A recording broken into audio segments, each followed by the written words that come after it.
ಇಲ್ಲ ಅಂತೂ ಇಲ್ವೇ ಇಲ್ಲ. ನೀನು ಎಷ್ಟೇ ಎತ್ತರಕ್ಕೆ ಬೆಳೆದ್ರು ತಂದೆಯ ಮುಂದೆ ತಲೆ ಬಾಗೋಸ್ಕರ ಎಲ್ಲರ ಹಿಂದೆ ಎಷ್ಟೋ ಸಲ ಅಮ್ಮ ನಿನ್ನ ಪ್ರಪಂಚಕ್ಕೆ ಪರಿಚಯಿಸಿದ್ರೆ ಅಪ್ಪ ಪ್ರಪಂಚವನ್ನ ನೀನು ಅವ್ರಿಗೆ ಮತ್ತೆ ಮತ್ತೆ ಕಣ್ಣಲ್ಲಿ ನೀರು ತುಂಬಿಕೊಂಡು ಕುಂತ್ಕೊಂಡಿದ್ದಾರೆ. ಆ ವಿದ್ಯಾರ್ಥಿ ನಂತರ ಕರೆದು ಹೇಳಿದೆ, ಯಾಕೆ ನಿಮ್ಗೆ ಇಷ್ಟ ಅಂತ. ಸ್ವಾಮಿ, ನಾಳೆ ನೀವು ಭಾರತ ದೇಶಕ್ಕೆ ಹೋಗ್ತಾ ಇದ್ದೀರಿ. ಭಾರತ ದೇಶಕ್ಕೆ ಹೋದಾಗ ನಿಮ್ಗೆಲ್ಲ ಘಟನೆಗಳು ನೆನಪಾಗುತ್ತೆ. ದೇಶ ವಿದೇಶಗಳಲ್ಲಿ ಕೇಳಿದ್ರೆ ಅರ್ಧರಾತ್ರಿಗೂ ಬರಲಿಲ್ಲ ಅಂದ್ರೆ ನೆನಪಾಗುತ್ತೆ. ನೀವು ಈ ಘಟನೆ ನಮ್ಮ ದೇಶದಲ್ಲಿ ಹೇಳಿದ್ರೆ ನನ್ನ ತಪ್ಪಿನಿಂದಾಗಿ ನನ್ನ ದೇಶಕ್ಕೆ ಅಪಮಾನ ಆಗುತ್ತೆ, ನನ್ನ ತಪ್ಪಿನಿಂದಾಗಿ ನನ್ನ ದೇಶಕ್ಕೆ ಅಪಮಾನ ಆಗುತ್ತೆ. ಆ ಕಾರಣಕ್ಕೆ ಬಹಳ ದೂರವಾಗಿ ನಾನು ಬಾಳೆಹಣ್ಣು ತರಬೇಕಾಯಿತು. ಆದರೆ ಜಪಾನಿನ ವಿದ್ಯಾರ್ಥಿಯಾದ ನನ್ನ ತಪ್ಪಿನಿಂದಾಗಿ ನನ್ನ ದೇಶಕ್ಕೆ ಅಗೌರವ ಮಾಡಬಾರದು ಅನ್ನೋ ಕಾರಣಕ್ಕೆ ನೀವು ಕಾರ್ಯನಿರ್ವಹಿಸ್ತೇನೆ, ದಯವಿಟ್ಟು ಈ ಘಟನೆಗೆ ಯಾರನ್ನು ಯಾರಿಗೂ ಹೇಳಬಾರದು ಅಂತ ಹೇಳಿ ಕೈ ಮುಗಿದು ಕಣ್ಣೀರು ಹಾಕ್ತಾರೆ. ಸ್ವಾಮಿ ವಿವೇಕಾನಂದರು ತಮ್ಮ ಜನಜನಿಗೆ ಬರೀತಾ ಹೇಳ್ತಾರೆ, ಇಂಥ ರಾಷ್ಟ್ರವನ್ನು ಪಡೆದಿರುವಂತಹ ಜಪಾನ್ ದೇಶ ಇಂದಲ್ಲ ನಾಳೆ ಜಗತ್ತಿನಲ್ಲಿ ಅತ್ಯುತ್ತಮ ದೇಶವಾಗಿ ಮಾರ್ಪಡುತ್ತದೆ ಅಂತ ಹೇಳ್ತಾರೆ. ಆ ಕಾರಣಕ್ಕೆ ರಾಷ್ಟ್ರವನ್ನು ನಿರ್ಮಾಣ ಮಾಡುವಂತ ಒಂದು ಕೇಂದ್ರವಾಗಿ ನಮ್ಮ ಬ್ರಹ್ಮೋದನಿ ಶಾಲೆ ಸಾರ್ವಜನಿಕ ಜೀವನದಲ್ಲಿ ತನ್ನ ದುಡಿಮೆಯನ್ನು ತನ್ನ ಶ್ರಮವನ್ನು ಪಡ್ತಾ ಇದೆ ಅನ್ನೋದು ನಾನೊಂದು ನೆನಪಿಸಿಕೊಳ್ತೇನೆ ಅಂತ ಅನಿವಾರ್ಯತೆ ಬಗ್ಗೆ ಹುಟ್ಟಿದ್ದೇವೆ. ಭಾರತ ಸರ್ಕಾರದಲ್ಲಿ ಕರ್ನಾಟಕ ರಾಜ್ಯದಲ್ಲಿ ಪ್ರಜಾಪ್ರಭುತ್ವದಲ್ಲಿ ಆಡಳಿತವನ್ನು ಅನುಭವಿಸಿದ್ರು ನಾವು.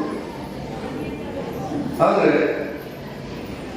3.5 ಲಕ್ಷ ಕೋಟಿ ಬಜೆಟ್ ಇರುವಂತಹ ಈ ಕರ್ನಾಟಕ ರಾಜ್ಯದಲ್ಲಿ ಹೆಚ್ಚು ಕಡಿಮೆ 20% ಹೆಚ್ಚು ಹಣ ಶಿಕ್ಷಣಕ್ಕೋಸ್ಕರವೇ ಖರ್ಚು ಮಾಡುವಂತಹ ರಾಜ್ಯದಲ್ಲಿ ಅಥವಾ ದೇಶದಲ್ಲಿ ಮುಂದೆ ಜನಾಂಗಕ್ಕೆ ಎಂಥ ಶಿಕ್ಷಣವನ್ನ ಕೊಡಬೇಕು ಅನ್ನುವಂತಹ ಚರ್ಚೆ ಇವತ್ತು ಅಗಾಧ ಪ್ರಮಾಣದಲ್ಲಿ ನಡೀತದೆ.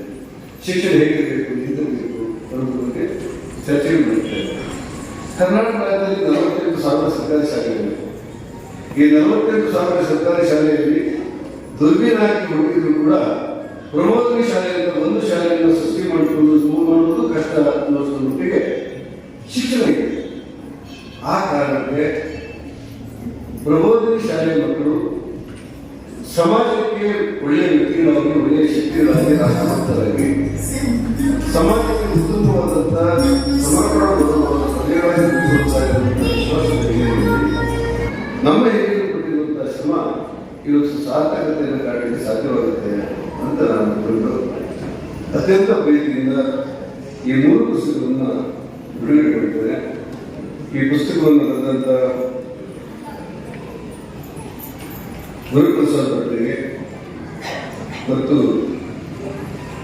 ಈ ಕಮಲವನ್ನು ಬರೆದಂತ ಬಾಲಕೃಷ್ಣ ಕಾಮತ್ರಿಗೆ ಅತ್ಯಂತ ಪ್ರೀತಿಯ ಧನ್ಯವಾದಗಳನ್ನು, ಅಭಿನಂದನೆಗಳನ್ನು ಸಲ್ಲಿಸ್ತಾ ಇದ್ದೇನೆ. ತುಂಬ ಚಂದವಾಗಿ ಕಲಾತ್ಮಕವಾದಂತಹ ರೂಪಗಳನ್ನು ಕೊಟ್ಟು ಈ ಪುಸ್ತಕವನ್ನು ಗುರುಪ್ರಸಾದ್ ಭಟ್ ಬರೆದಿದ್ದಾರೆ. ಅವರ ಮಾತುಗಳನ್ನು ಕೇಳಬೇಕು. ಸಮಾಜ ಮಾಡಬೇಕು ಅಂದರೆ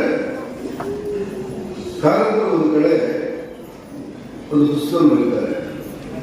ಆ ಪುಸ್ತಕವನ್ನು ಓದಿದಂತ ಕರ್ನಾಟಕ ರಾಜ್ಯದ ನಿವೃತ್ತ ನ್ಯಾಯಮೂರ್ತಿ ನಿಟ್ಟೂರು ಶ್ರೀನಿವಾಸರು ಕಾರಂತರ ಪುಸ್ತಕ ಬರೀತಾರೆ. ಆ ಪತ್ರದಲ್ಲಿ ಏನು ಹೇಳ್ತಾರೆ ಅಂದರೆ, ಕಾರಂತ ನೀರವಾದ ಪುಸ್ತಕವನ್ನು ಓದಿದೆ, ಕಾರಂತ ಈಶ್ವರಾಮ್ ನೀರವಾದ ಪುಸ್ತಕವನ್ನು ಓದಿದೆ, ನಿನ್ನ ಪುಸ್ತಕದಲ್ಲಿ ಇರುವಂತಹ ಬರಹಗಳು ಯಾವ ರೀತಿ ಇದೆ ಅಂತ ಹೇಳಿದ್ರೆ ಸುತ್ತಲೂ ಲತ್ತೆ ಹೊಡೆಯುವ ಕತ್ತೆ ಎತ್ತಿದೆ ಅಂತ. ಸುತ್ತಲೂ ಲತ್ತೆ ಹೊಡೆಯುವ ಕತ್ತೆ ಎತ್ತಿದೆ ಅಂದರೆ ಸಮಾಜದಲ್ಲಿ ಬರೆಯುವಂತಹ ಬರವಣಿಗೆಗಳು ಸಮಾಜದ ಎಲ್ಲ ಜ್ವಲಂತ ಸಮಸ್ಯೆಗಳನ್ನ ಸಾರ್ವತ್ರಿಕವಾಗಿ ತಲೆಯಿಟ್ಟು ತಪ್ಪುಗಳಿಗೆ ಲತ್ತೆ ಕೊಡುವಂತ ರೀತಿಯಲ್ಲಿ ಇರಬೇಕು ಅನ್ನೋದು ನಿಟ್ಟೂರು ಶ್ರೀನಿವಾಸರಾಯರ ಪತ್ರದಲ್ಲಿರುವಂತಹ ಉಲ್ಲೇಖ.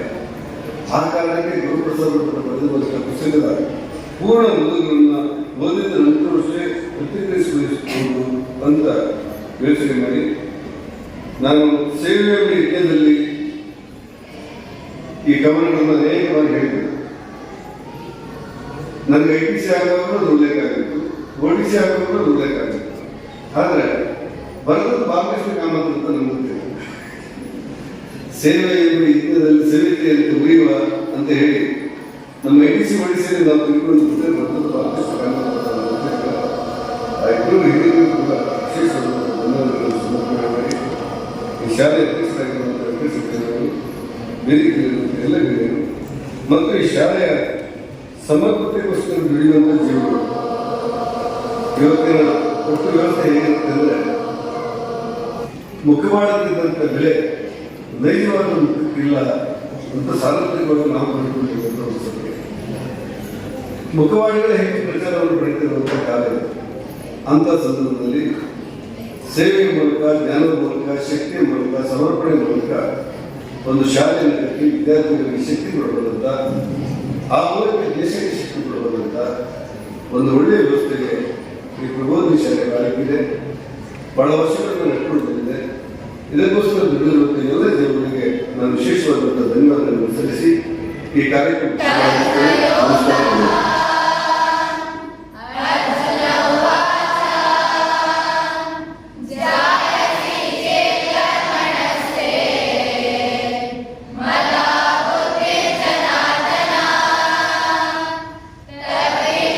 ವೇದಿಕೆ ಮೇಲೆ ಆಸೀನರಾಗಿರುವ ಎಲ್ಲ ಗಣ್ಯಮಾನ್ಯರೇ, ಶಾಲೆಯ ಎಲ್ಲ ವಿದ್ಯಾಭಿಮಾನಿಗಳೇ, ಹಿತೈಷಿಗಳೇ ಮತ್ತು ಪ್ರೀತಿಯ ಮಕ್ಕಳೇ, ನಮ್ಮ ಪ್ರಬೋಧಿನಿ ವಿದ್ಯಾಕೇಂದ್ರ ಪ್ರಾರಂಭ ಆಗಿ ಸುಮಾರು 35 ವರ್ಷದ ಈ ಪ್ರಯಾಣದಲ್ಲಿ ಸುಮಾರು 20ಕ್ಕೂ ಹೆಚ್ಚು ವರ್ಷ SSLCಯಲ್ಲಿ 100% ಸಾಧನೆಯನ್ನು ಮಾಡಿರ್ತಕ್ಕಂಥ ಈ ಭಾಗದ ಒಂದು ಅಪರೂಪದ ಶಾಲೆ ಅಂತ ಹೇಳೋದಕ್ಕೆ ಈ ಸಂದರ್ಭದಲ್ಲಿ ನನಗೆ ಹೆಮ್ಮೆ ಅನಿಸ್ತಾ ಇದೆ.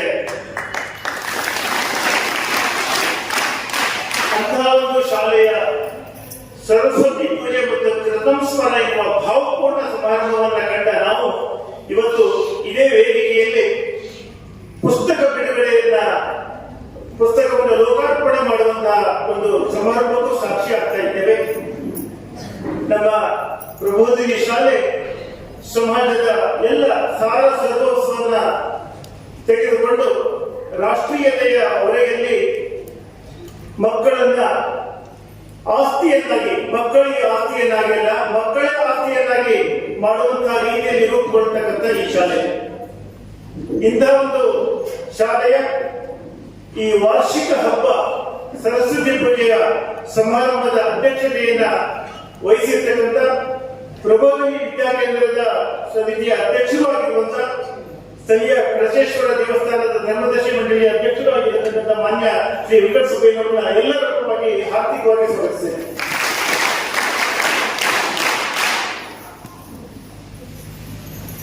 ನಾವು ಆಡುವಂತಹ ಮಾತಿನಲ್ಲಿ ಹಳ್ಳಿಯಿಂದ ದಿಲ್ಲಿಗೆ ಅಂತ ಹೇಳ್ತೇವೆ. ಸಾಮಾನ್ಯವಾಗಿ ಲೋಕಾಭಿರಾಮವಾಗಿ ಎಲ್ಲರಿಗೂ ಹೇಳ್ತೇವೆ.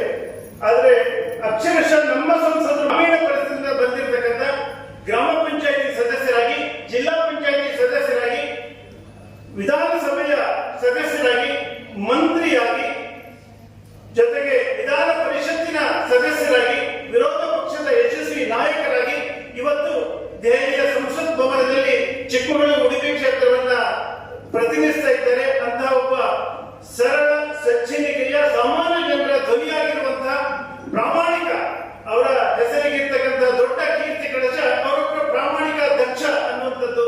ಅಂತಹ ಒಬ್ಬ ಸಂಸದರು ಇವತ್ತು ನಮಗೆ ಸಿಕ್ಕಿದ್ದಾರೆ ಅಂತ ಅನ್ನೋದೇ ಹೆಮ್ಮೆ. ಅಂತಹ ಸಂಸದರು ಇವತ್ತು ನಮ್ಮ ಸಮಾರಂಭಕ್ಕೆ, ಈ ಶಾಲೆಗೆ ಪ್ರಥಮ ಬಾರಿಗೆ ಬರ್ತಾ ಇದ್ದಾರೆ. ಅವರಿಗೆ ಎಲ್ಲರ ಪರವಾಗಿ ಹಾರ್ದಿಕವಾದ ಸ್ವಾಗತವನ್ನು ನಾನು ಕೊಡ್ತಾ ಇದ್ದೇನೆ. ಸ್ನೇಹಿತರೆ, ಈ ಒಂದು ಸಮಾರಂಭದಲ್ಲಿ ಇನ್ನೊಂದೆರಡು ವಿಶೇಷವಾಗಿರ್ತಕ್ಕಂಥ ಕಾರ್ಯಕ್ರಮವನ್ನು ಸಹ ನಾವು ಇಲ್ಲಿ ಜೋಡಿಸಿಕೊಂಡಿದ್ದೇವೆ.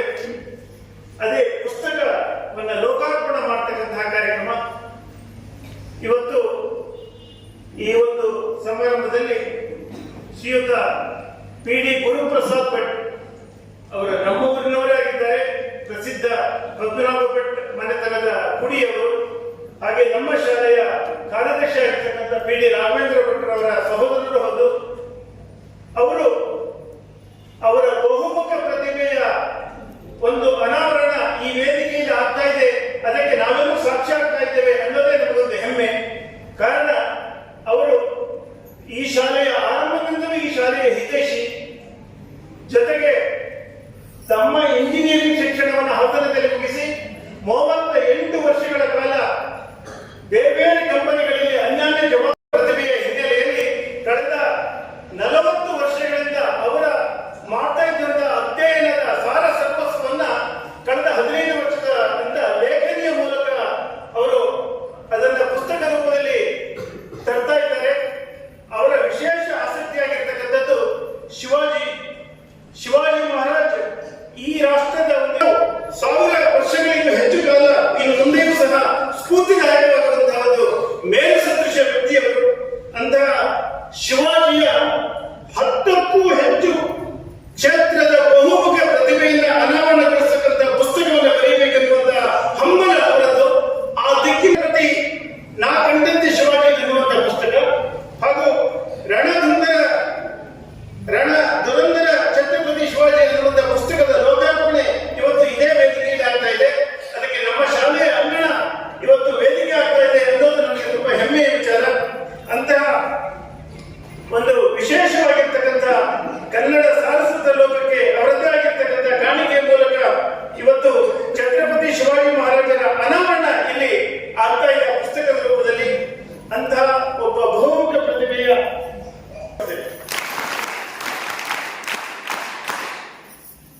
ಹಾಗೆ ಗುರುಪ್ರಸಾದ್ ಇವರೆಲ್ಲ ನಮ್ಮ ಜೊತೆ ಇರ್ತಕ್ಕಂಥ ಮುಖ್ಯ ಅತಿಥಿ ಶ್ರೀಮತಿ ಅನಿತಾ ಜಿ ಭಟ್, ಶ್ರೀಯುತ ಗುರುಪ್ರಸಾದ್ ಭಟ್ರವರ ಧರ್ಮಪತ್ನಿ. ಈ ಎಲ್ಲ ಕಾರ್ಯದ ಹಿಂದಿರುವ ಪ್ರೇರಕ ಶಕ್ತಿಯೂ ಅವರೇನೆ. ಉಡುಪಿಯಲ್ಲಿ ವಾಸ ಮಾಡ್ತಾ ಇರ್ತಕ್ಕಂಥ ಶ್ರೀಮತಿ ಅನಿತಾ ಜಿ ಭಟ್ರವರು ಸಹ ಈ ಕಾರ್ಯಕ್ರಮದಲ್ಲಿ ಎಲ್ಲರ ಪರವಾಗಿ ಹಾರ್ದಿಕವಾಗಿ ಸ್ವಾಗತಿಸುತ್ತೇವೆ.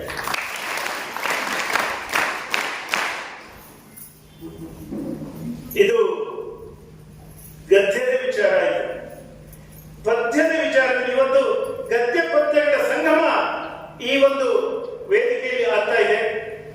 ನಮ್ಮ ಊರಿನವರೇ ಆಗಿರುವಂತಹ, ನಮ್ಮ ಊರಿನ ಹೆಮ್ಮೆಯ ಪ್ರತಿಭೆ ಆಗಿರ್ತಕ್ಕಂಥ, ಈ ಶಾಲೆಯ ಖಜಾಂಚಿಯಾಗಿ ಆರಂಭದಿಂದಲೂ ಈ ಶಾಲೆಯ ಅಭಿವೃದ್ಧಿಗೆ ದುಡಿತಾ ಇರ್ತಕ್ಕಂಥ ಶ್ರೀಯುತ ಬಾಲಕೃಷ್ಣ ಕಾಮತ್ರವರ ಬಹುಮುಖ ಪ್ರತಿಭೆಯ ಇನ್ನೊಂದು ರೂಪ ಇವತ್ತು ಇಲ್ಲಿ ನಮಗೆ ಗೊತ್ತಾಗ್ತಾ ಇದೆ. ಅದೇ ಅವರೊಬ್ಬ ಧ್ಯೇಯನಿಷ್ಠ ಕಾರ್ಯಕರ್ತ, ರಾಷ್ಟ್ರೀಯ ಸ್ವಯಂ ಸೇವಕ ಸಂಘದ ಕಾರ್ಯಕರ್ತರಾಗಿ ಇವತ್ತು ರಾಷ್ಟ್ರಭಕ್ತಿಯ ನೂರಾರು ಕವನಗಳಿಗೆ, ಪದ್ಯಗಳಿಗೆ ಜೀವ ಭಾವ ತುಂಬಿರ್ತಕ್ಕಂಥವರು. ಅವರ ಪದ್ಯಗಳು ಇವತ್ತು ದೇಶದಾದ್ಯಂತ 10 ಭಾಷೆಗಳಿಗೆ ಭಾಷಾಂತರ ಆಗಿ ಇವತ್ತು ಪ್ರಕಟ ಆಗ್ತಾ ಇದೆ. ಲಕ್ಷಾಂತರ ಕೋಟ್ಯಾಂತರ ಜನರ ಕಂಠಗಳಲ್ಲಿ ನಿನಾದಗೊಳ್ತಾ ಇದೆ. ಧ್ಯೇಯವೆಂಬ ಸಂಹಿತೆಯಲ್ಲಿ ಸಲಿಲವಾಗಿ ಉರಿಯುವ ಧ್ಯೇಯ ಮಹಾ ಶರದಿಯೆಡೆಗೆ ಸಲಿಲವಾಗಿ ಹರಿಯುವ ಅಂತ ಹೇಳುವ ಗೀತೆ ಲಕ್ಷಾಂತರ ಜನರ ಧ್ಯೇಯ ಗೀತೆಯೂ ಆಗಿರ್ಬೋದು, ಇದು ಶತಮಾನದ ಗೀತೆಯೂ ಆಗಿರ್ಬೋದು. ಇಂತಹ ಗೀತೆಗಳಿಗೆ ಯಾವತ್ತೂ ಸಾವಿಲ್ಲ. ಅಂತಹ ಅವರ ಧ್ಯೇಯ ಕಾರಂಜಿ ಅನ್ನುವಂತಹ ಪುಸ್ತಕ ಇತ್ತೀಚೆಗೆ ತಾನೇ ಶಿವಮೊಗ್ಗದಲ್ಲಿ ಬಿಡುಗಡೆ ಆಗಿತ್ತು. ಅದಕ್ಕೆಲ್ಲ ನಾವು ಹೋಗಿದ್ವಿ. ಆದ್ರೆ ಅಂತ ಒಂದು ಪುಸ್ತಕದ ನಮ್ಮ ಊರಿನಲ್ಲಿ ಲೋಕಾರ್ಪಣೆ ಆಗ್ತಾ ಇರುವಂತದ್ದು ಈ ವೇದಿಕೆಯಲ್ಲಿ ನಮಗೆ ತುಂಬಾ ಹೆಮ್ಮೆಯ ವಿಚಾರ. ಅಂತಹ ಶ್ರೀಯುತ ಬಾಲಕೃಷ್ಣ ಕಾಮತ್ರವರು ವಿಶೇಷವಾಗಿ ಶಕ್ತಿ ಗಣಪತಿ ಸೇವಾ ಪ್ರತಿಷ್ಠಾನದ ಅಧ್ಯಕ್ಷರಿಲ್ಲ, ನಾವು ಗುರೂಜಿ ಅಂತ ಹೇಳ್ತೀವಿ. ಯಾಕಂದ್ರೆ ನಮ್ಮ ಸನಾತನ ಸಂಸ್ಕೃತಿಯ ಎಲ್ಲ ಮೌಲ್ಯಗಳನ್ನ ಸಾಕಾರಗೊಳಿಸಬೇಕನ್ನುವಂತ ಹಿನ್ನೆಲೆಯಲ್ಲಿ ನಾವು ನಮ್ಮ ಶಾಲೆಯ ಅಧ್ಯಾಪಕಿಯರನ್ನ ಗುರೂಜಿ ಮಾತಾಜಿ ಅಂತ ಹೇಳಿ ಮಾತೃ ಸ್ವರೂಪದಲ್ಲಿ ಅವರು ಎಲ್ಲ ವಿದ್ಯೆಯನ್ನ ಉಣಬಡಿಸತಕ್ಕಂಥವರು, ಗುರು ಸ್ವರೂಪದಲ್ಲಿ ಇದ್ದು ಅವರು ಮುನ್ನಡೆಸುವರು ಅನ್ನುವಂತ ಹಿನ್ನೆಲೆಯಲ್ಲಿ ನಾವು ಅವರನ್ನ ಕರೀತೇವೆ.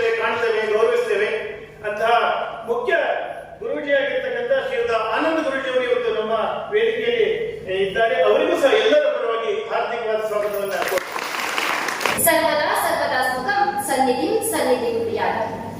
ಮಾನವನ ಮನಸ್ಸು ದುರ್ಬಲ ಮನಸ್ಥಿತಿಯನ್ನು ಹೊಂದಿದೆ. ಈ ರೀತಿಯ ನಕಾರಾತ್ಮಕ ಆಲೋಚನೆಗಳಿಗೆ ಮನಸ್ಸು ಬಲಿಯಾಗುವುದನ್ನು ತಡೆಯುವ ಅತ್ಯುತ್ತಮ ಪರಿಹಾರವೆಂದರೆ ಪುಸ್ತಕ. ಪುಸ್ತಕವು ನಮಗೆ ಪ್ರಪಂಚವನ್ನು ತೋರಿಸುವ ಅದ್ಭುತ ಮಾಯಶಕ್ತಿಯನ್ನು ಹೊಂದಿದೆ. ಈ ಸುದಿನ ಶ್ರೀ ಪಿ.ಡಿ. ಗುರುಪ್ರಸಾದ್ ಭಟ್ ಇವರ ಛತ್ರಪತಿ ನಾಮ್ ಕಂಡಂತೆ ಶಿವಾಜಿ ಮತ್ತು ರಣಧುರಂಧರ ಛತ್ರಪತಿ ಶಿವಾಜಿ ಹಾಗೂ ಶ್ರೀ ಬಾಲಕೃಷ್ಣ ಕಾಮತ್ ಕಳಸ ಇವರ ದೇಯ ಕಾರಂಜಿ ಈ 3 ಪುಸ್ತಕಗಳ ಬಿಡುಗಡೆ ಸಮಾರಂಭವನ್ನ ನಮ್ಮ ಶಾಲೆಯಲ್ಲಿ ಆಯೋಜಿಸಿದ್ದು, ಈ ಸಭೆಯಲ್ಲಿ ಉಪಸ್ಥಿತರಿರುವ ಎಲ್ಲ ಗಣ್ಯಾತಿ ಗಣ್ಯರು ಭಾರತ ಮಾತೆಗೆ ಪುಷ್ಪಾರ್ಚನೆಯನ್ನು ಮಾಡುವುದರ ಮೂಲಕ ಪುಸ್ತಕ ಬಿಡುಗಡೆ ಕಾರ್ಯಕ್ರಮವನ್ನ ನೆರವೇರಿಸಬೇಕಾಗಿ ಕೇಳಿಕೊಳ್ಳುತ್ತೇನೆ.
ವಂದಿಸುವುದರೊಂದಿಗೆ ಈ ಗಾನ ಸರಣಿ ಶುಭಾರಂಭಗೊಳ್ಳಲಿದೆ. ವಂದಿಪೆನು ಈ ಭೂಮಿಗೆ ನಮನ ಭಾರತ, ವಂದಿಪೆನು ಈ ಭೂಮಿಗೆ ನಮನ ಭಾರತ ಮಾತೆಗೆ. ಹರನು ಹೊತ್ತಿಹ ಹಿರಿಯ ಗಿರಿದು ಹಿಮದ ಹೂವಿನ ಹಂದರ, 3 ಸಾಗರ ಮಿಲನಗೊಂಡಿಹ ಮಹಿಮೆಯಾಂತಿಹ ಮಂದಿರ. ತೊದಲು ನುಡಿಗಳ ತಪ್ಪುತ್ತಿದ್ದುತ್ತ ತತ್ವ ತೋರಿದ ತಾಯಿಗೆ, ಮಡಿಲ ಮಕ್ಕಳಿಗೆಲ್ಲ ಮಮತೆಯ ಮಧುವನುಣಿಸಿದ ಮಾತೆಗೆ. ಮಧುವನುಣಿಯ ಶೃಂಗಾರ ದೇವನದಿ ಗಂಗಾ, ಮನದಲ್ಲಿ ಮೂಡಿಪ ಭಾವವಿನೂತನ ಅನುಪಮ ಉತ್ತುಂಗ, ಅನುಪಮ ಉತ್ತುಂಗ. ದಿವ್ಯ ಸನಾತನ ಸಂಸ್ಕೃತಿಗೆ ವೇದ ಪುರಾಣವೇ ಸಾಕ್ಷಿಗಳು. ಹಿಂದುವಿನುನ್ನತಿಯ ಅವನತಿಗೆ ಸಾಕ್ಷಿ ಹಿಮಾಲಯ ಶಿಖರಗಳು. ಅಂಜುವ ಎದೆಯಾಯಿ ಭಾರತೀಯ ಪಾದ ಪದ್ಮಗಳ ಪೂಜಿಸೋಣ ಬನ್ನಿ, ಪೂಜಿಸೋಣ ಬನ್ನಿ. ಹಿಂದೂ ಸಾಗರದ ಬಿಂದು ಬಿಂದುಗಳೇ ಒಂದುಗೂಡಿ ಬನ್ನಿ, ಒಂದುಗೂಡಿ ಬನ್ನಿ. ತಾಯಿ ಪ್ರತಿಷ್ಠಿತ ವಿ ಪದ್ಮನಾಭಟ್ ಬ್ರದರ್ಸ್ ಈ ಕುಟುಂಬದ ಗುಡಿ ಪಿ.ಡಿ. ಗುರುಪ್ರಸಾದ್. ಬಾಲ್ಯದಿಂದಲೂ ರಾಷ್ಟ್ರೀಯ ಸ್ವಯಂ ಸೇವಕ ಸಂಘದ ಸ್ವಯಂ ಸೇವಕ. ತನ್ನ ವಿದ್ಯಾಭ್ಯಾಸದ ನಂತರ ಮುಂಬೈಯಲ್ಲಿ ಪ್ರತಿಷ್ಠಿತ ಕಂಪನಿಗಳಲ್ಲಿ ಕೆಲಸ ಮಾಡಿದಂತ ಅನುಭವ. ಪ್ರಖ್ಯಾತ ಕಂಪನಿಗಳಲ್ಲಿ ಸಿಇಒ ಆದಂತಹ ಒಬ್ಬ ಗಣ್ಯ ವ್ಯಕ್ತಿ. ಮೋರ್ ದೆನ್ ದಟ್, ಹಿಂದಿನವರು ಮಾತು ಹೇಳ್ತಾರೆ, ಎಡಗೈಯಿಂದ ದಾನ ಮಾಡಿದ್ದು ಬಲಗೈ ಗೊತ್ತಾಗಬಾರ್ದು ಅಂತ ಪ್ರಮುಖ ದಾನಿ. ನಮ್ಮ ಶಾಲೆ 13 ಮಕ್ಕಳಿಂದ ಪ್ರಾರಂಭ ಆದಂತ ಪ್ರಬೋಧಿನಿ ಶಾಲೆಗೆ ಸ್ವಂತ ಕಟ್ಟಡ ಇರಲಿಲ್ಲ, ಶಿಕ್ಷಕರಿಗೆ ಗೌರವಧನ ಕೊಡ್ಲಿಕ್ಕೆ ಹಣ ಇರಲಿಲ್ಲ. ಆದ್ರೆ ಒಂದು ಗುರಿ ಇತ್ತು, ಈ ಶಾಲೆ ನಡೆಸ್ಕೊಂಡು ಹೋಗ್ಬೇಕು, ಶಾಲೆ ಒಳ್ಳೆ ಹೆಸರು ತರಬೇಕು ಅಂತ. ಅಂತ ಸಮಯದಲ್ಲಿ ಗುರುಪ್ರಸಾದ್ ಭಟ್ ಮುಂಬೈಯಲ್ಲಿರುವ ತನ್ನ ಜೊತೆಗಾರ ಇಂಜಿನಿಯರ್ಗಳಿಗೆ ಈಗ ನಮ್ಮೂರಲ್ಲಿ ಒಂದು ಶಾಲೆ ಇದೆ, ಆ ಶಾಲೆಗೆ ನೀನು ದಾನ ಮಾಡಬೇಕು ಅಂತ ನೂರಾರು ಜನರಿಗೆ ಮಾತಾಡಿಸಿ ಆ ಸಮಯದಲ್ಲಿ 30 ವರ್ಷದ ಹಿಂದೆ ಈ ಶಾಲೆಗೆ ಹಣದ ಯಾವುದೇ ಕೊರತೆ ಬರ್ತಿದ್ದಾಗ ನೋಡ್ಕೊಂಡಂತ ಯಾವುದೇ ವ್ಯಕ್ತಿ ಹುಷಾರಿಲ್ಲದಂತೆ ನನಗೆ ಇವತ್ತು ಆರಾಮಿಲ್ಲ, ನಮ್ಮ ಮನೆಗೆ ಇದ್ದಿಲ್ಲ, ಟ್ರೀಟ್ಮೆಂಟ್ ಕೊಡೋಕೆ ಹಣ ಇಲ್ಲ ಅಂತ ಬಂದಾಗ ಕೈ ಎತ್ತಿ ಕೊಡುವಂತ ವ್ಯಕ್ತಿ, ಸಮಾಜದ ಶ್ರೇಷ್ಠ ಕೆಲಸಗಳಿಗೆ ತಾನು ದುಡಿದಿದ್ದಲ್ಲಿ ಹೆಚ್ಚಿನ ಅಂಶನ ಕೈ ಎತ್ತಿಕೊಡುತ್ತಾರೆ. ಇತ್ತೀಚೆ ನಮ್ಮ ಅಖಿಲ ಭಾರತೀಯ ಸಂಸ್ಕೃತ ಭಾರತೀಯ ಒಂದು ಉಡುಪಿಯಲ್ಲಿ ಕಾರ್ಯಾಲಯ ಇರಲಿಲ್ಲ. ಆ ಸಮಯದಲ್ಲಿ ಉಡುಪಿಯಲ್ಲಿ ಮುಖ್ಯ ಬೀದಿಯಲ್ಲಿರುವಂತಹ ಜನತಾ ಬಜಾರ್ ಅದರ ಮಹಡಿಯಲ್ಲಿರುವಂತಹ ತನ್ನ ವಾಸದ ಮನೆಯನ್ನೇ ಕೋಟಿಗಟ್ಟಲೆ ಬೆಲೆ ಬಾಳುವಂತಹ ಒಂದು ಮನೆಯನ್ನೇ ಸಂಸ್ಕೃತ ಭಾರತಿಗೆ ಕೈ ಎತ್ತಿ ದಾನ ಮಾಡಿದಂತಹ ವ್ಯಕ್ತಿ.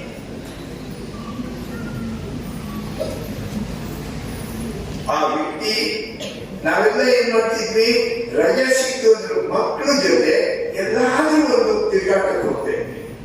ಆದ್ರೆ ಗುರು ಆತರ ಶಿವಾಜಿಯ ಅನನ್ಯ ಭಕ್ತ.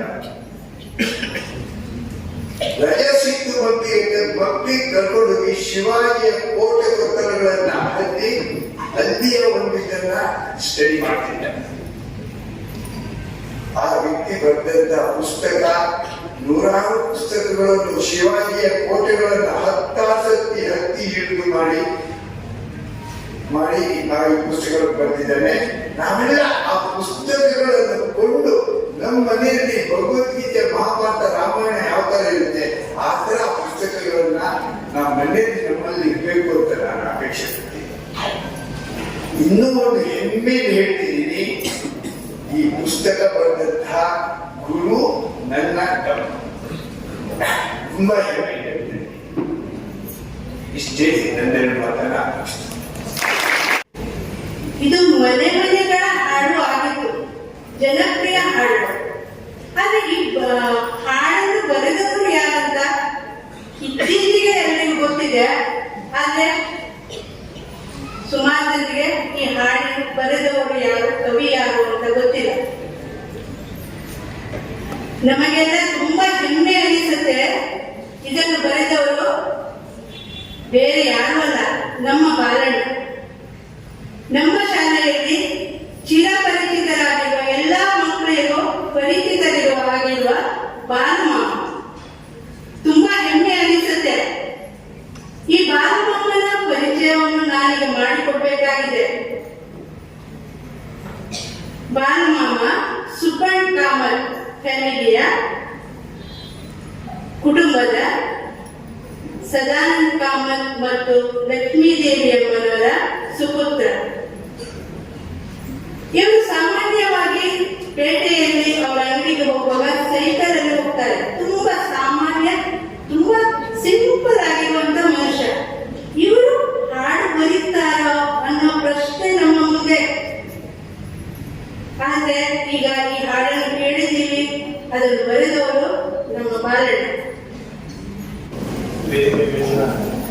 ವೇದಿಕೆ ಮತ್ತು ಶಿವಾನಿಗಳೇ, ಮರಿದುರ್ಗಿಗಳೇ, ಎಲ್ಲರಿಗೂ ನಮಸ್ಕಾರ. ಶಿವಾಜಿ ನಮಗೆ 8 ನಿಮಿಷ ಕೊಟ್ಟಿದ್ದಾರೆ. 8 ನಿಮಿಷದೊಳಗೆ ಈ ಮಾತನ್ನು ಮುಗಿಸ್ಬೇಕು ಅಂತ ಹೇಳಿ, ಅದಕ್ಕಾಗಿ ನಾನು ಸಮಯ ಹಾಕೊಂಡು ಈಗ ಪ್ರಾರಂಭಿಸ್ತೇನೆ. ಶಿವಾಜಿ ಮಹಾರಾಜರು ಅತ್ಯಂತ ಒಂದು ಪರಾಕ್ರಮಿ ಯುವಕನಾಗಲಿಕ್ಕೆ ಕಾರಣ ಏನಂತ ಹೇಳಿದ್ರೆ ಅವರ ತಾಯಿ ಹುಟ್ಟಿದ ದಿನಕ್ಕಿಂತಲೂ ಮೊದಲೇ ಅವ್ರ ಹೊಟ್ಟೆಯಲ್ಲಿ ಇದ್ದಾಗಲೇ ಅಲ್ಲೊಂದು ಶಿವನೇರಿ ಕೋಟೆಯ ಮೇಲೆ ಒಂದು ಶಿವಾಯಿ ದೇವಿಯ ಒಂದು ದೇವಸ್ಥಾನ ಇತ್ತು. ಆ ದೇವಸ್ಥಾನದ ಮೇಲೆ ನಿತ್ಯ ಹೋಗುವವರು ಹೋಗ್ಬಿಟ್ಟು ಆ ದೇವಿಗೆ ಪ್ರಾರ್ಥನೆ ಮಾಡೋರು, ದೇವಿ ನನಗೆ ಒಂದು ಪ್ರಭು ಶ್ರೀರಾಮನಂತಹ ಒಂದು ಮಗು ಕೊಡು, ಇಲ್ಲೇ ಒಬ್ಬ ಶಿವನಂತಹ ಒಬ್ಬ ಪರಾಕ್ರಮಿ ಮಗುವನ್ನು ಕೊಡು, ಅಥವಾ ದುರ್ಗಿಯಂತಹ ಒಂದು ಮಗಳನ್ನು ಕೊಡು. ನಮ್ಮ ದೇಶವನ್ನು ನಾವು ರಕ್ಷಿಸಬೇಕು, ಅಂತಹ ಒಬ್ಬ ಮಗು ಕೊಡು, ನನಗೆ ದೀರ್ಘಾಯು ಬೇಡ, ಒಬ್ಬ ಪರಾಕ್ರಮಿ ಮಗು ಬೇಕು. ಅದೇ ಅವರ ಪ್ರಾರ್ಥನೆ ಆಗಿತ್ತು. ಅಂತೆಯೇ 1430 ಶಿವಾಜಿ ಮಹಾರಾಜರ ಜನ್ಮ ಜುನ್ನಾರ್ ಶಿವನೇರಿ ಕೋಟೆ ಮೇಲೆ ಆಗುತ್ತೆ. ಮಗು ಹುಟ್ಟಿದ್ದು ಕೆಲವೇ ಗಂಟೆಗಳಲ್ಲಿ, ಒಂದೆರಡು ದಿನಗಳಲ್ಲಿ, ಒಂದೆರಡು ವಾರಗಳಲ್ಲಿ ತಾಯಿಯಂದರು ತಮ್ಮ ಮಕ್ಕಳಿಗೆ ಹೇಳುವ ಜೋಗುಳ ಹಾಡುವ ಹಾಡುಗಳು ಹೇಗಿರ್ತಾರೆ, ಮಗು ಚೆನ್ನಾಗಿ ಮಗು, ಚೆನ್ನಾಗಿ ಊಟ ಮಾಡು, ಚೆನ್ನಾಗಿ ತಿನ್ನು, ಸುಖವಾಗಿರು. ಆದರೆ ಜಿಜಾಬಾಯಿ ಹಾಗೇನಿಲ್ಲ. ಜಿಜಾಬಾಯಿ ಹೇಳೋರು ಮಗು ಮಲಗಬೇಡ. ನಮ್ಮ ದೇಶ ಹೋಗಿದೆ ಇವತ್ತು. ನಮ್ಮ ದೇಶವನ್ನು ನಮ್ಮ ಮ್ಲೇಚ್ಛರು ಆಕ್ರಮಣಕಾರಿಗಳು ಆಕ್ರಮಿಸಿಕೊಂಡಿದ್ದಾರೆ. ನಮ್ಮ ದೇವ ಮಂದಿರಗಳ ಮೇಲೆ, ನಮ್ಮ ಆಚಾರ ವಿಚಾರಗಳ ಮೇಲೆ, ನಮ್ಮ ಸಂಸ್ಕೃತಿಯ ಮೇಲೆ ದಾಳಿ ಆಗ್ತಾ ಇದೆ. ಅದನ್ನು ನೀನು ತಡೆಯಬೇಕು. ನೀನು ಮಲಗಬೇಡ. ನೀನು ಎಚ್ಚರವಿದ್ದು ನಮ್ಮ ಮಕ್ಕಳನ್ನು, ನಮ್ಮ ಜನತೆಯನ್ನು ಎಚ್ಚರಗೊಳಿಸಬೇಕು. ನಮ್ಮ ದೇಶವನ್ನು ಸ್ವತಂತ್ರಗೊಳಿಸಬೇಕು. ಇದು ಒಂದು ಮಗು ತನ್ನ ಚಿಕ್ಕ ಮಗುವಿಗೆ, 1 ವಾರದ ಮಗುವಿಗೆ, 1 ತಿಂಗಳ ಮಗುವಿಗೆ, 1 ವರ್ಷದ ಮಗುವಿಗೆ ನಿರಂತರವಾಗಿ ಹೇಳಿದ್ರಿಂದ ಶಿವಾಜಿ ಮಹಾರಾಜಂತಹ ಒಬ್ಬ ಪರಾಕ್ರಮಿ ರಾಜರಾಗ್ತಾರೆ. ಹೀಗೆ ಒಂದು ಮಾತು ಹೇಳ್ತೀನಿ. ಇಲ್ಲಿ ತುಂಬಾ ಜನ ಮಕ್ಕಳು ಸೇರಿದ್ದೀರಾ. ಇಲ್ಲಿ 9-10 ವರ್ಷದ ಮಕ್ಕಳು ಯಾರ್ಯಾರಿದ್ದಾರೆ ಕೈ ಎತ್ತಿ. 9-10 ವರ್ಷದ ಮಕ್ಕಳು. ಎಲ್ಲರೂ ನೀವು ಮರಿ ಶಿವಾಜಿಗಳು, ಮರಿ ದುರ್ಗಿಯರು. 9 ವರ್ಷದ 10 ವರ್ಷದ ಮಕ್ಕಳು ಯಾಕಂತ ಹೇಳಿದ್ರೆ, 9 ಶಿವಾಜಿ ಮಹಾರಾಜರಿಗೆ 9 ವರ್ಷ 10 ವರ್ಷ ಆಗಿರ್ಬೇಕಾದ್ರೆ ಅವ್ರು ಬೆಂಗಳೂರಿಗೆ ಬಂದಿದ್ರು. ತಮ್ಮ ತಂದೆ ಶಹಾಜಿ ಮಹಾರಾಜರನ್ನು ಕೇಳ್ತಾರೆ. ರಾಮಾಯಣ ಮಹಾಭಾರತ ಕೇಳಿ ಬೆಳೆದ ಶಿವಾಜಿ ಮಹಾರಾಜರಿಗೆ ತನಗೂ ಒಂದು ಬ್ರಹ್ಮಾಸ್ತ್ರ ಬೇಕು. ಬ್ರಹ್ಮಾಸ್ತ್ರವನ್ನು ಸಾಧಿಸುವ ಕಲೆ ಹೇಗೆ, ಅದನ್ನು ಯಾವ ದೇವರಿಗೆ ತಪಸ್ಸು ಮಾಡಬೇಕು ಅದು ಗೊತ್ತಿಲ್ಲ. ಬಾಲಕ ನಮ್ಗೆ ಬ್ರಹ್ಮಾಸ್ತ್ರ ಬೇಕು. ಎಲ್ಲರಿಗೂ ನಮಸ್ಕಾರ. ವೇದಿಕೆ ಮೇಲೆ ಆಸೀನರಾಗಿರ್ತಕ್ಕಂತಹ ಗಣ್ಯಾತಿ ಗಣ್ಯರೇ, ಇಂದಿನ ಸುಂದರ ಸಮಾರಂಭದಲ್ಲಿ ಉಪಸ್ಥಿತರಿರ್ತಕ್ಕಂತಹ ಎಲ್ಲ ಸಜ್ಜನ ಬಂಧು ಭಗಿನಿಯರೇ, ನನ್ನ ಅಚ್ಚುಮೆಚ್ಚಿನ ವಿದ್ಯಾರ್ಥಿಗಳು, ಈಗಾಗಲೇ ಸಮಯ ಸಾಕಷ್ಟು ಆಗಿರೋದ್ರಿಂದ ಹೋಗುವುದಿಲ್ಲ. ವೀಣಾದೇವರು ಸ್ವಲ್ಪ ಜಾಸ್ತಿನೇ ಮಾತಾಡಿದ್ದಾರೆ. ಹಾಗಾಗಿ ನಿಮಗೆ ಮಾತಾಡಲಿಕ್ಕೆ ಹೆಚ್ಚೇನು ಉಳಿದಿಲ್ಲ. ಆದರೂ ಕೂಡ ಸಂದರ್ಭದಲ್ಲಿ ಈ ಒಂದು ಧ್ಯೇಯಕಾರಿ ಕವನ ಸಂಕಲನದ ಕರ್ತೃವಾಗಿ ಒಂದೆರಡು ನನ್ನ ಅನಿಸಿಕೆಗಳನ್ನಷ್ಟೇ ನಿಮ್ಮದೇ ಹೇಳಲಿಕ್ಕೆ ಇಚ್ಛೆ ಪಡ್ತೇನೆ.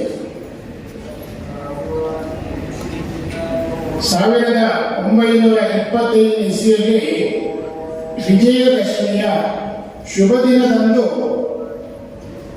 ಮಹಾರಾಷ್ಟ್ರ ಪ್ರಾಂತದ ನಾಗಪುರದಲ್ಲಿ ಒಂದು ಕಾರಂಜಿ ಹುಟ್ಟಿತು. ಅದಕ್ಕೆ 100 ವರ್ಷ ಆಗ್ತಾ ಬಂದಿದೆ. ಮುಂದಿನ ವರ್ಷ ಅಂದ್ರೆ 2025 ವಿಜಯದಶಮಿ ಸಂದರ್ಭದಲ್ಲಿ ಆ ಕಾರಂಜಿಗೆ 100 ವರ್ಷ ತುಂಬುತ್ತೆ. ಇವತ್ತು ಇಲ್ಲಿ ಬಿಡುಗಡೆಗೊಂಡಂತಹ ಧ್ಯೇಯ ಕಾರಂಜಿ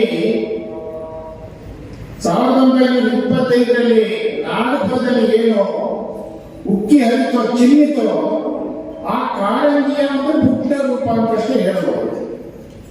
ನಾನು ಈ ಸಾಹಿತ್ಯ ಕ್ಷೇತ್ರಕ್ಕೆ ಪ್ರವೇಶ ಮಾಡಿದ್ದು ಬಹಳ ಒಂದು ಆಕಸ್ಮಿಕ ಸಂದರ್ಭದಲ್ಲಿ. ಹಾಡನ್ನು ಬರೀಬೇಕು, ಪ್ರಸಿದ್ಧಿಯನ್ನು ಪಡೆಯಬೇಕು ಅಂತ ಹೇಳಿ ನಾನು ಲೇಖನಿಯನ್ನು ಕೈಗೆತ್ತಿಕೊಂಡವನಲ್ಲ. ನಾನು ರಾಷ್ಟ್ರೀಯ ಸ್ವಯಂ ಸೇವಕ ಸಂಘದ ಒಬ್ಬ ಸಾಮಾನ್ಯ ಸ್ವಯಂ ಸೇವಕ. ಚಿಕ್ಕ ವಯಸ್ಸಿನಲ್ಲಿ ಆಟದ ಆಕರ್ಷಣೆಯಿಂದಾಗಿ ನಾನು ಸಂಘದ ಸಂಪರ್ಕಕ್ಕೆ ಬಂದೆ.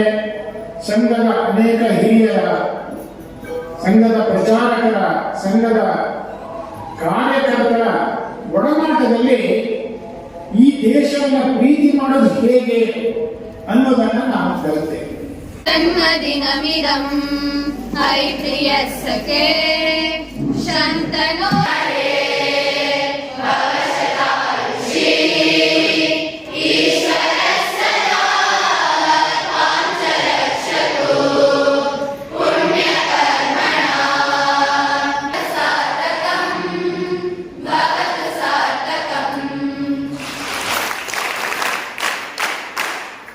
ಇವರಿಗೆ ವಿದ್ಯಾ ಕೇಂದ್ರದ ಪರವಾಗಿ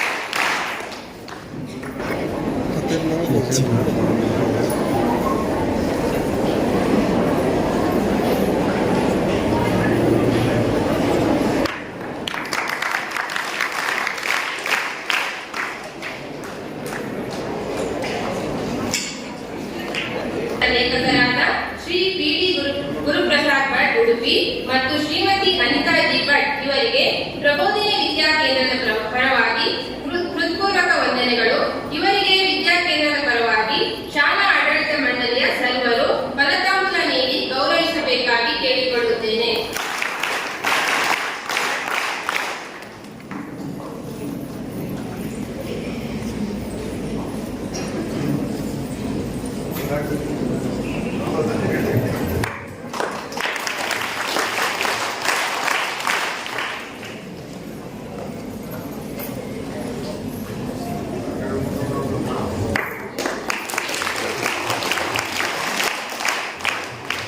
ಶಾಲಾ ಆಡಳಿತ ಮಂಡಳಿಯ ಖಜಾಂಚಿಗಳಾದ ಶ್ರೀಯುತ ಬಾಲಕೃಷ್ಣ ಕಾಮತ್ ಮತ್ತು ಶ್ರೀಮತಿ ಕವಿತಕ್ಕನ್ ಅವರಿಗೆ ವಿದ್ಯಾ ಕೇಂದ್ರದ ಪರವಾಗಿ ವಂದನೆಗಳು ಮತ್ತು ಇವರಿಗೆ ಪ್ರಬೋಧಿನಿ ವಿದ್ಯಾ ಕೇಂದ್ರದ ಪರವಾಗಿ ಆಡಳಿತ ಮಂಡಳಿಯ ಸರ್ವ ಸದಸ್ಯರು ಫಲಿತಾಂಶ ನೀಡಿ ಗೌರವಿಸಬೇಕಾಗಿ ಕೇಳಿಕೊಳ್ಳುತ್ತೇನೆ.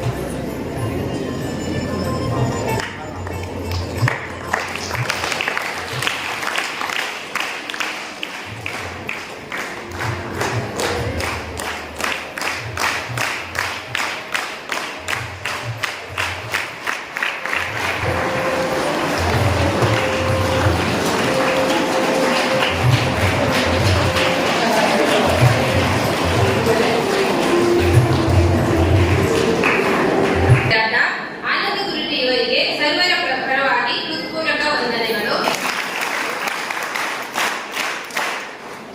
ಈ ಸರ್ವ ಸದಸ್ಯರಿಗೂ ಹಾಗೂ ಮಾತೃ ಮಂಡಳಿಯ ಸರ್ವ ಸದಸ್ಯರಿಗೂ ಆರಕ್ಷಕ ಸಿಬ್ಬಂದಿಯವರಿಗೂ ಹೃತ್ಪೂರ್ವಕ ವಂದನೆಗಳು. ಅಲ್ಲದೆ ಈ ಕಾರ್ಯಕ್ರಮದಲ್ಲಿ ಪಾಲ್ಗೊಂಡ ಎಲ್ಲ ಪೋಷಕರಿಗೂ, ವಿದ್ಯಾರ್ಥಿಗಳಿಗೂ, ಮಾತಾಜಿ ಗುರೂಜಿಯವರಿಗೂ, ಛಾಯಾಗ್ರಾಹಕರಿಗೂ, ಮಾಧ್ಯಮದವರಿಗೂ ಎಲ್ಲರಿಗೂ ಸರ್ವರಿಗೂ ವಿದ್ಯಾ ಕೇಂದ್ರದ ಪರವಾಗಿ ಹೃತ್ಪೂರ್ವಕ ವಂದನೆಗಳು.